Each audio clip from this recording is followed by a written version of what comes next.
Критики и забелешки за предлог законот за судска и јавно-обвинителска служба. На јавната расправа во собранието, дел од вработените во овие служби предупредија дека предлогот нема да донесе суштински промени и е дискриминирачки, а од Министерството за правда со своји аргументи го бранеа законското решение. Забелешките кои ги дадоа вработените се однесуваа на статусот, платите и брзината на носењето на текстот. Многу ми е жал што предлозите кои што ги дадовме како работна група ги не се содржани во предлог законот.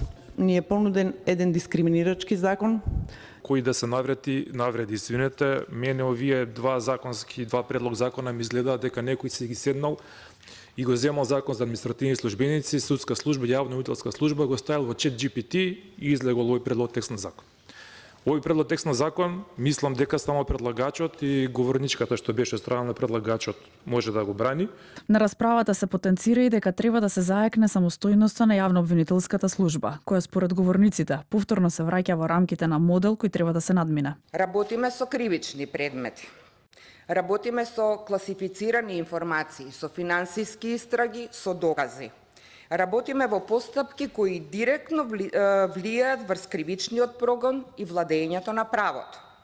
Токму затоа очекувавме закон што ќе ја препознае таа специфичност. Секој јавен обвинител знае дека нема успешна истрага, нема обвинение, нема предмет, нема финансиско работење, нема информацијски систем. Едноставно нема обвинителство без овие луѓе кои што стојат зад тие процеси. Ако еден обвинител го напушти системот може да се соочи со проблеми. Меѓутоа, ако стручната служба ќе се оди од системот, ќе почне да се заминува, системот тогаш не функционира. Според заменик министерот за правда Ален Дербан, со носењето на законот за судска и јавно-обвинителска служба во 2015 година, предвидено е дека вработените во судовите и обвинителствата имаат статус административни службеници, а за платите вели дека било потребно согласување по добиените негативни мислења од Министерството за финансии и од Министерството за јавна администрација. Брзината поради која беше доставен во собрание овој закон е реформската агенда, односно крајниот рок за донесување на овој закон.